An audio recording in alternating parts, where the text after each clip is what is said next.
My friend's parents are blaming me for her self-exit and are banning me from her funeral, but they don't know the real reason that drove her over the edge is the ex-boyfriend standing by their side.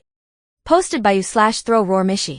Rosie and I were inseparable since kindergarten, growing up in a traditional, close-knit community where conformity was prized above all else. When I first met her, she was like a delicate flower, barely whispering her words, while I was more like a vibrant sunflower, bold and unafraid to shine. Over the years, my vivacious nature gradually coaxed her out of her shell, helping her find her own voice. Her parents, though outwardly cordial, harbored unspoken concerns about my influence on their precious daughter. I could see it in their carefully measured smiles and hear it in their polite but distant greetings.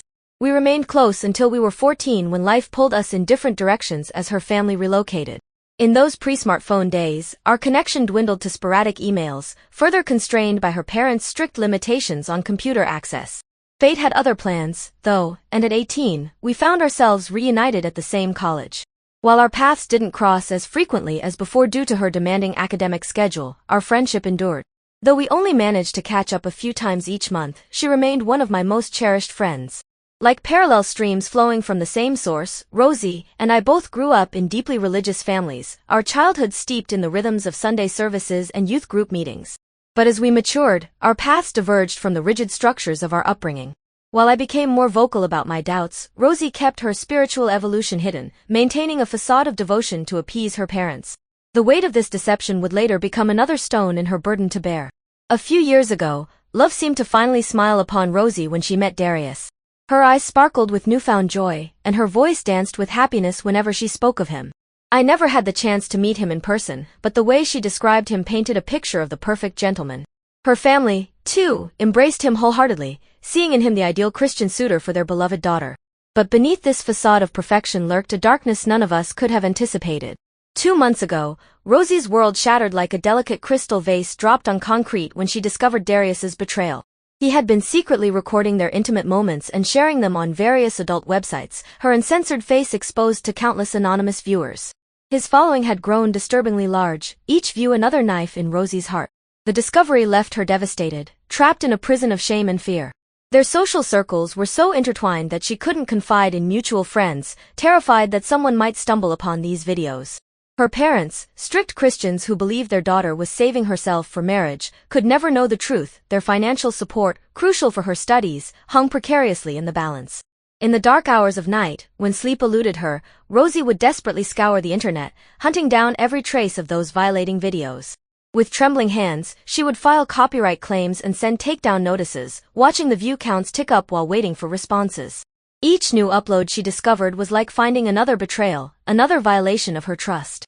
The exhausting cycle of search, report, and remove became her secret crusade, fought in silence while maintaining a brave face for the world. To the outside world, it was just another breakup story, 2 young lovers parting ways amidst the stress of upcoming exams.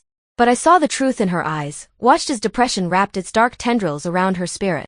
Having battled my own demons of depression and suicidal thoughts, I recognized the signs. I made it my mission to be there for her, taking her out almost daily, offering a safe space for her pain to breathe. The day everything changed started like any other.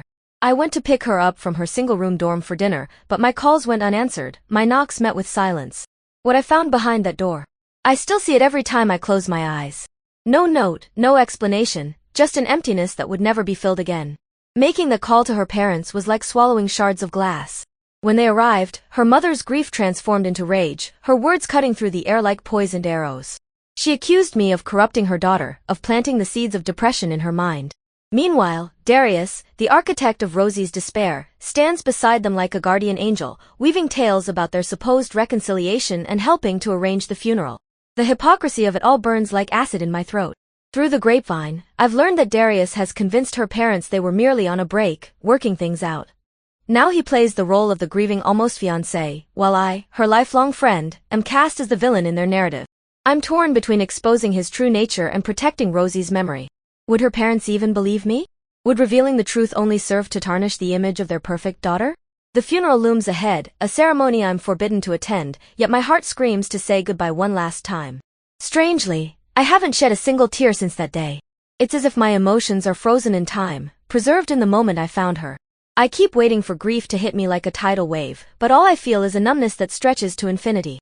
Perhaps I'm still in shock, or maybe this is my mind's way of protecting itself from the full weight of this loss. 1 month later, the truth began to unravel like a tapestry pulled by a single thread. Through careful investigation and the courage of others who stepped forward, Darius's carefully constructed facade began to crumble. Maggie and Sophie, 2 friends from high school who Rosie had confided in, joined forces with Gwen, her college best friend who had been studying abroad. Together, we formed a circle of truth-tellers, determined to honor Rosie's memory with justice. After hours of searching through old messages and social media, I finally located Maggie through Instagram. My heart raced as I typed out a carefully worded message, asking to talk about Rosie. The response came within hours, her words tinged with the same pain and urgency I felt. Sophie joined our conversation soon after, and through tear-stained video calls, we pieced together the fragments of Rosie's final months, each of us holding a different piece of the tragic puzzle. We approached her parents with a delicate version of the truth, carefully crafted to protect their hearts while exposing Darius's betrayal. The revelation hit them like a thunderbolt, their world tilting on its axis as they realized the depth of their daughter's pain and the monster they had welcomed into their lives. Their anger at me transformed into profound regret, their apologies flowing like a river after a long drought. The aftermath was swift and merciless. Like dominoes falling in sequence, Darius's past victims began to emerge from the shadows. Nora, his ex-girlfriend from 3 years ago, stepped forward with her own story of betrayal and secret recordings. The university launched an investigation, and the police became involved. Though the legal system moves at a glacial pace, the court of public opinion rendered its verdict swiftly.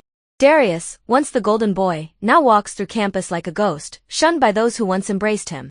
The university's response extended beyond mere investigation. My professors, upon learning of my connection to this tragedy, showed unexpected compassion. They granted extensions for missed assignments, their understanding a gentle balm for my wounded spirit. The mental health center, though overwhelmed with waiting lists, fast-tracked my application for counseling. While individual therapy remained elusive, I found myself in support groups where others' stories of loss and healing echoed my own pain. Twice a week, I would join these support group sessions, sitting in a circle with others who carried their own invisible burdens. At first, the weight of sharing felt overwhelming, each word like lifting a boulder.